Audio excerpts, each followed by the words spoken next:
கிருஷ்ணகிரி மாவட்டம் போச்சம்பள்ளியில் வார சந்தை இயங்கி வருகிறது. இந்நிலையில் வாகனங்களில் வியாபாரம் செய்யும் விற்பனையாளர்கள் பேருந்து நிலையத்தை ஆக்கிரமிப்பு செய்வதால் பொதுமக்கள் மிகுந்த சிரமத்திற்கு உள்ளாகி வருகின்றனர். இதுகுறித்து நமது செய்தியாளர் ரமேஷ் வழங்கிய கூடுதல் தகவல்களை தற்போது பார்க்கலாம்.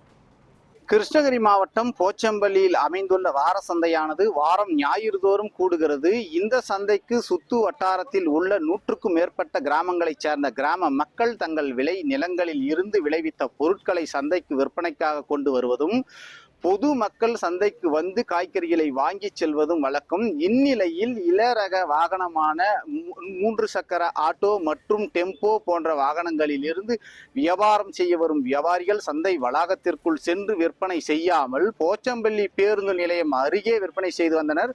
தற்போது பேருந்து நிலையத்திற்குள் வாகனத்தை நிறுத்தி விற்பனை செய்து வருகின்றனர்.